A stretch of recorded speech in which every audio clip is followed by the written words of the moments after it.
Well, there we are. I thought I'd take this bit for the start of the walk today, just to show you where we are. No doubt you can remember.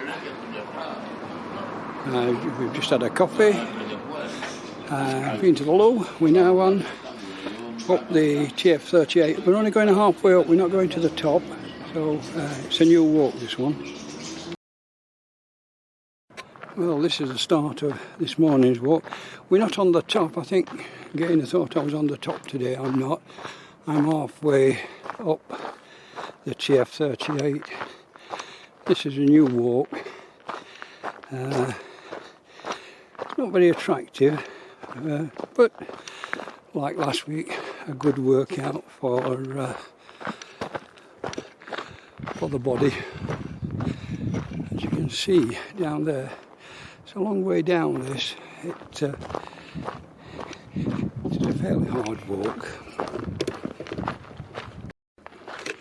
The first challenge is going to be finding the turn off from this track. It's about 100 metres away according to the GPS. Just around the next corner, and then we will drop down into the forest and off this track, which are not particularly nice walking at all, these tracks. But we'll see in a minute if I can find where I am. Well, I thought I was going to have difficulty, I couldn't see anything, but then saw these.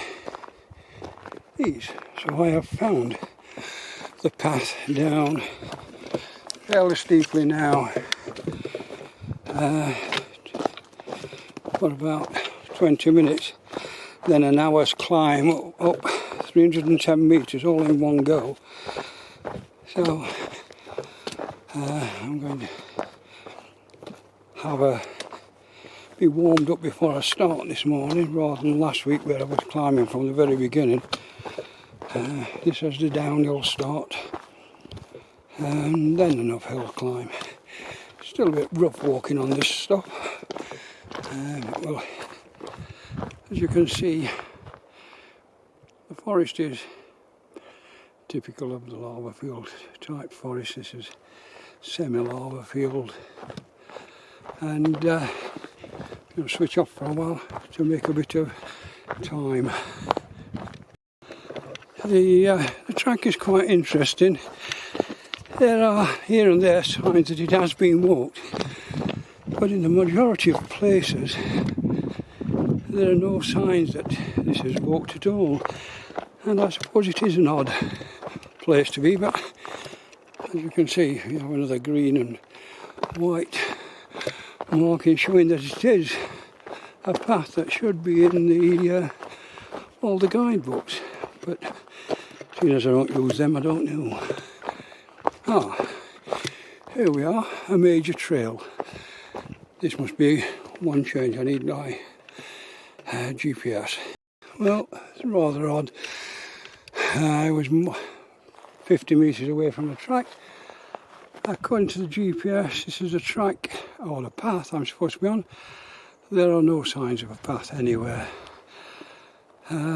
So I will be following GPS and hoping I come across a path shortly. Anyone's guess which direction this is. Oh, well, I have found something that looks like a path. According to the GPS, I'm on a path. This has obviously not been walked for years. And we've got a tree across the path. And this is not easy underfoot. I'm going to have to go around this, I think. There'll be a big hole where the roots were, so I better go around that. And back to where the path is on this side. There we are, back to the path. And you can see a resemblance of a path in the distance there. Well, this is supposed to be the path. I've had to hunt around for it, but then it comes to this. I think it goes over there. I'm going to have to walk it and find out and just keep checking on the GPS. Well, there we are. Someone else had a similar problem, but they left a cairn behind. I've noticed one or two very small cairns, so we are on the right path. Well, I'm relying on my GPS and cairns because the new growth has removed any signs of a path. Now, does it go down there? And does it go over there? I better check the GPS.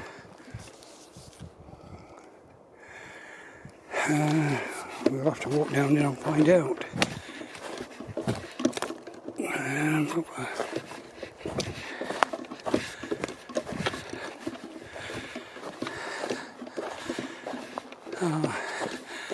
Yes, it looks like another cairn there, so we probably are on the right route. It's, as you can see, the new growth down here is such that you can't see where people have walked. And we're very different today to last week. Last week we had no growth. This week we've got too much. Well, we have a tree that's fallen across the path. And I think that's the path that way. There looks to be a slight dint where people have walked, so that's where I'm going as a path. But it would be very difficult to find without GPS and cairns. Well, this track is certainly not for the faint-hearted. I have another cairn there. But as you can see, without cairns and GPS, you would be completely lost in this walk. And this is the easy bit. I'm about 600 metres, I think, from the turn-off to start the 1,000-metre climb. So we will see, assuming we're on the right path at this time when we turn off, because that's quite imaginary as well. But we're still managing. I just had to find my way over another fallen tree, which has made life difficult on the track, but at least at this side there is some kind of indication that it is a path. So, and the cairns are still appearing regularly. This is strange. I mean, the path I'm on is going over there somewhere, but at the side here it's a wall. Now what is that doing in the middle of a forest that seems to have no use whatsoever? But as you can see in front of me, the cairns are still popping up. So we've probably 400 metres to go to the turn up and start the climb uphill. So we'll switch off until then. It's a bit difficult to walk because, as you can see, lots of pine needles here, but underneath the pine needles are these pine cones and rocks, which means that you've got to be very careful where you put your feet. Otherwise, you just slide down the hill. Well, I've reached a turn-off, and having climbed under that tree, there is a path there going back that way. That goes that way, kind of thing. But nobody's walked this path. I'm hoping the cairn builders did. But interesting down there. They've got terraces for growing things. I wonder who came up here to build these terraces. Strange. Anyway, we better start the upwards climb. Make sure we're in the right place. Well, the path I've come up is there, and it joins this one. But that seems to go down. That seems to go up. I would think I have to go up. We will check and see. But this is very different, this walk. Yeah, there we are. These are next year's giant dandelions. And then on the side are these, which are the giant house leeks that grow up here in the lava field. I'm now walking up, of course, quite hard, and this goes all the way up to the main road as I cross later on. Well, I'm now 3/4 of an hour into the walk. This particular piece, at least I can see where the path is. I'm not fighting through undergrowth to find the path, but it does now go straight up for 1,000 feet, 300 metre climb.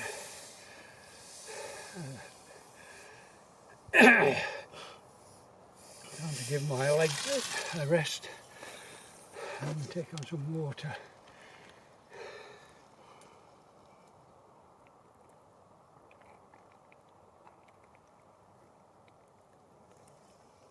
Now that's better.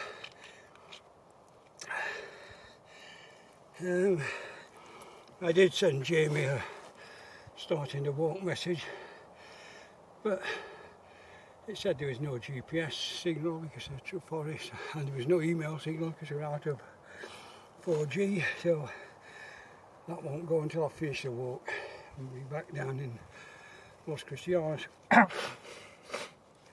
However, today I did print out 2 of the screenshots of the walk, one for me in case something went wrong with GPS, and one for Jen to keep in the van so she knows where I am. If anything went wrong, she can give that to someone who can know where I'm walking.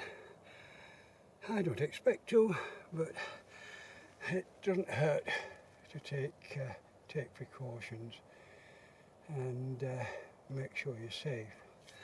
Right, I need to do a bit more walking. I do have 2 outs on this walk as we get up. I can walk back up the main road and shorten it with a great deal. I can then cut it short halfway to the top, between the road and the top of the climb, which will take probably 80 metres off the climb. So it would make it easier, but the aim is to try and get to the top today and increase my potential walking. So we will see.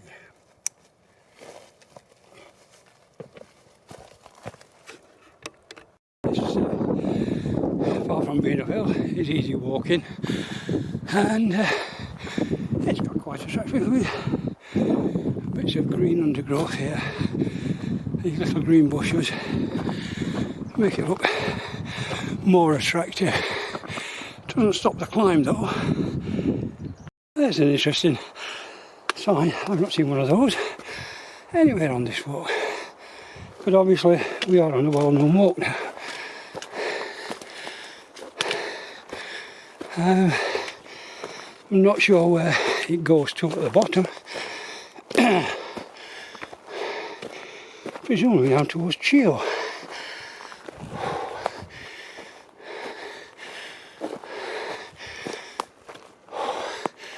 I'm maybe getting near the road because there's another sign.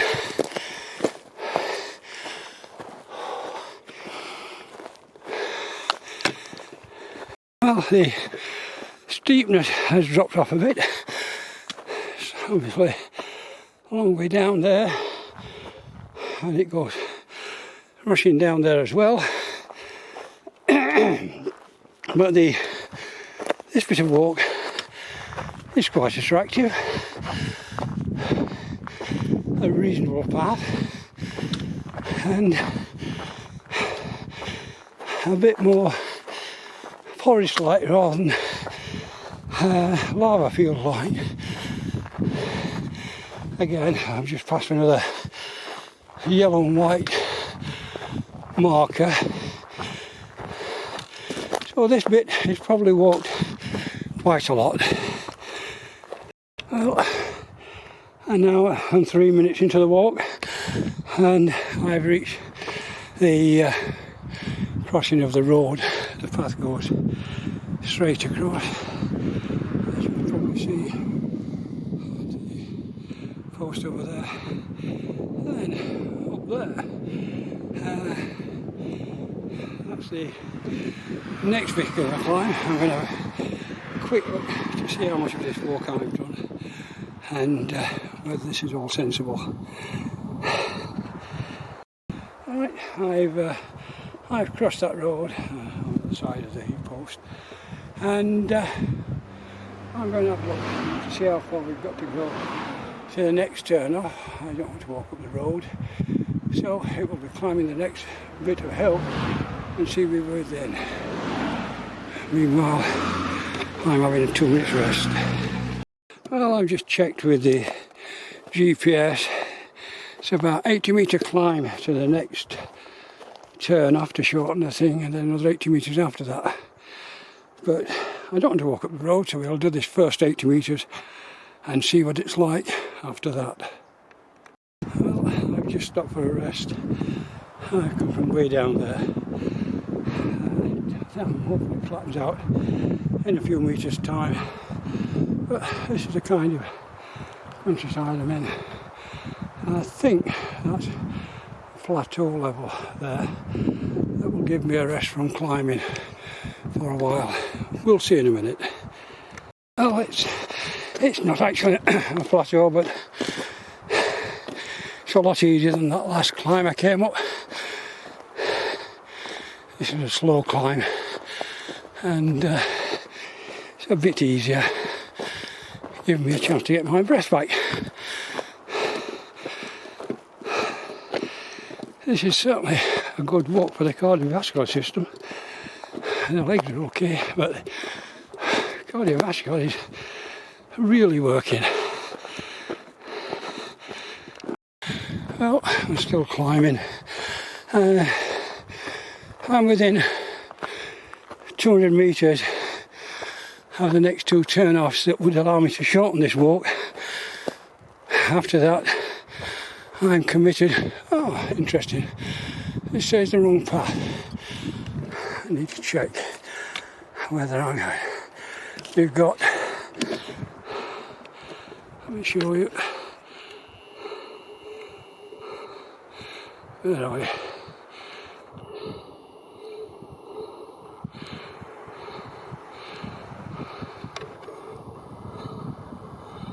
I'm saying, don't walk this way, you're on the wrong path.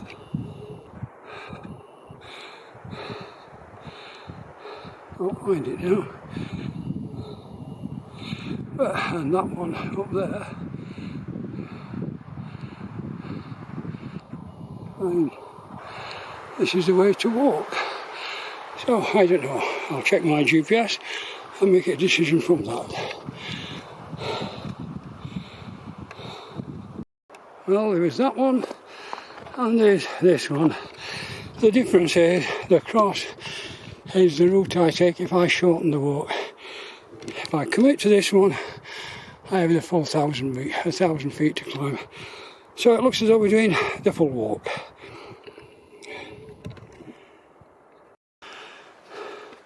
The short cut is down there, and there we have another way down that says don't come down here, but that's the second part, or the second alternative to get on the shortcut. I go up there, I can't do the shortcut, so we're in for a long haul. There is a gallery up here, and obviously these are the pipes that supply water down to Chio. I've got up there to climb now, so it's going to be fairly hard again. So we switch this off for a while. For some reason this path up there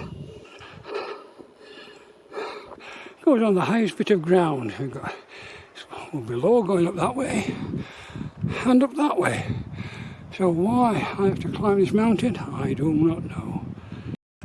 I thought last week was bad, but this, I'm getting above the tree line, and this path is still going up in the centre to the top of some mountain somewhere. It's a lot lower, as I say, on both sides, as you can see. Still, it's always a challenge. I don't know if you can see that, but right up there through the trees is where this path goes to. Must be another 50-metre climb there. Well, we're committed to it now. Well, I stopped for another drink. I need to check the GPS and have a rest, get some water. Get to my water.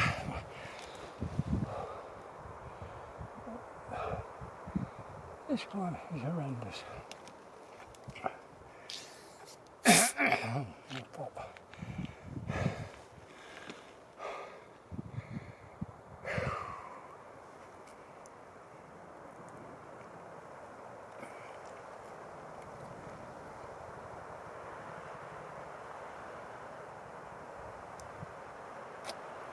This path goes up a ridge, very much like last week, but a lot narrower. I'll show you in a minute where I've come from, and it's just in this last little stretch where I'm going to. But before that, finish this drink and check the GPS.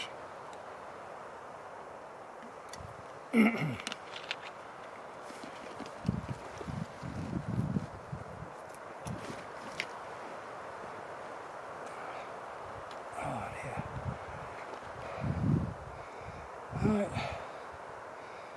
GPS says I'm 400 or 500 metres from the top of the climb, 10, 20, 40, 65 metres, 70 metre climb still to go in 400 metres. So you can see how steep that is, and I'll show you on the camera. This is what I'm walking up at present. It comes from down there. I don't know how far down you can see that, but it is way down there. And that's, I've come at least twice as much as that. Then on this side, oh, in the distance there, you can see, look, that's La Gomera you can see. But you can see the sky, which is always interesting when you get out to the tree cover. It means you're near the top of the trees. But this goes up even more. It just keeps going up and up and up right up there. That's where I'm going to in a minute, when I've packed everything away. I'm just sat in the shade at present in a gully. But the trees are quite nice. Even look at the, all back on that, all these little beautiful green colour on them. And a beautiful blue sky today. As I say, we can see La Gomera, and I suspect if I went up to the top there, I would be able to just about see La Palma. But I need to climb a bit more first. Well, as I said, if I get to the top of the next bit, should be able to see La Palma. And there we are, in the distance there.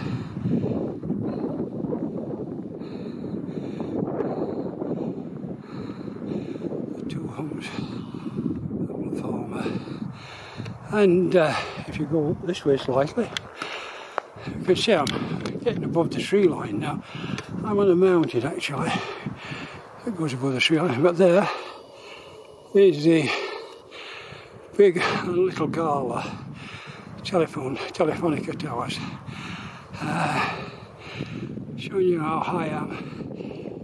That hump down there is on the way down to that bit. Here's the hump of the White Mountain on the way down to Los Gigantes from Santiago del Teide. Shows you how high we are. You can just see La Gomera beyond that branch. If I go down,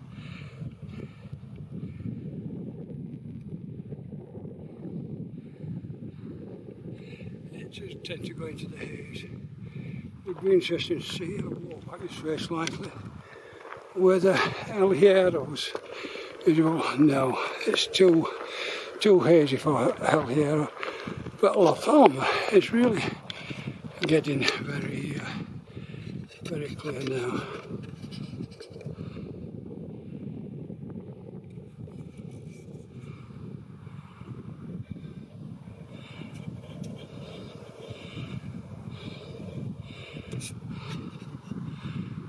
Back a bit.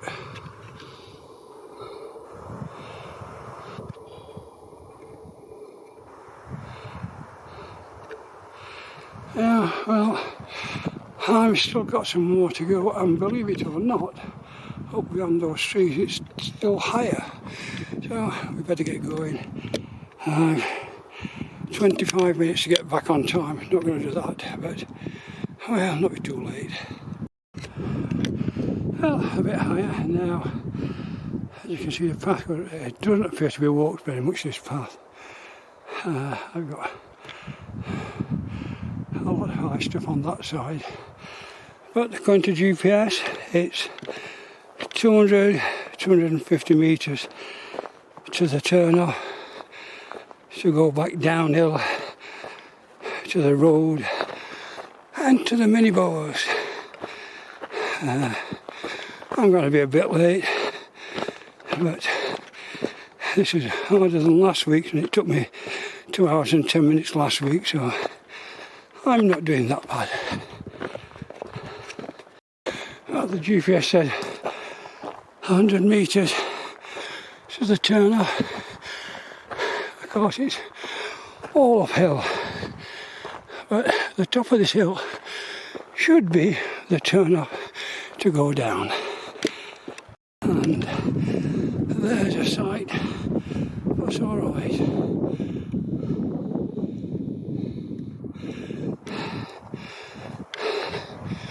We'll see what it says when we get there.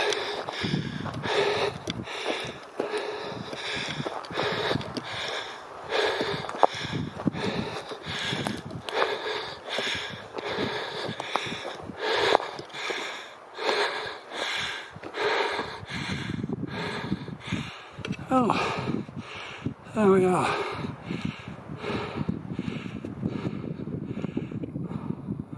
Chance to go, should I go water galley 5 and 3 kilometre mile, yeah.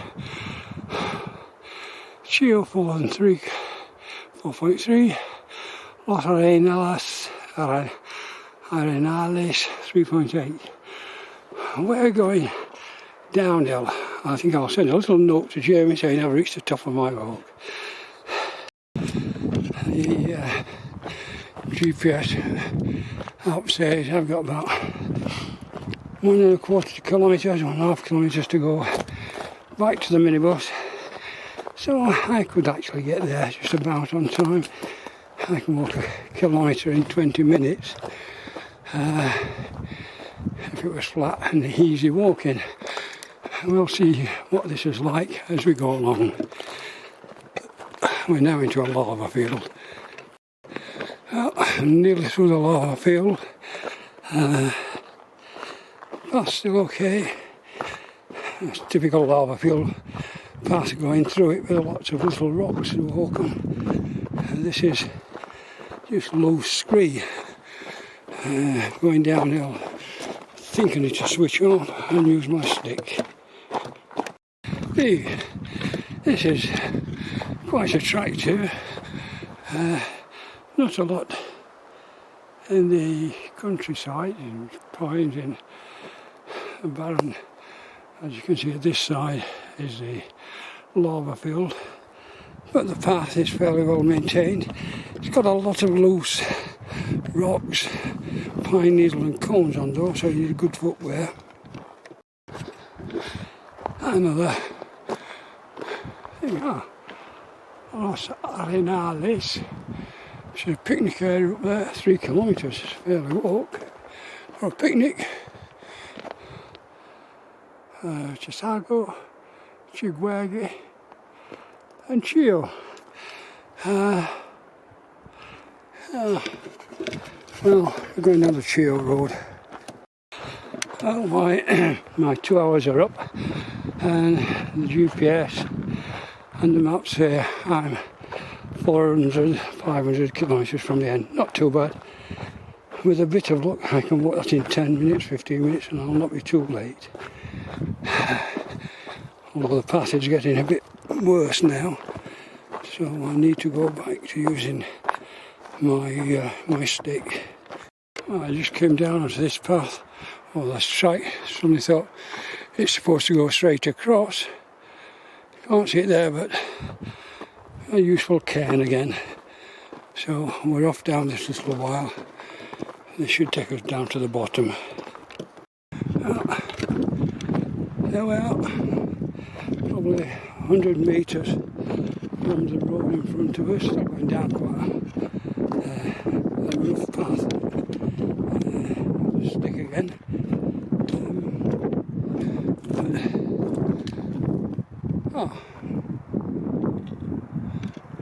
That's not my minibus. So somewhere down there is a minibus. We'll see in a minute. Well, according to the maps, I cross the road. The path goes on the other side, which it does. I can see it from here. And then I turn back up, and the last 50 metres up the track with a minibus. I can actually see it down there. And I suppose I could walk down there at the side of the road, which might be easier. And here we are, back at the minibus.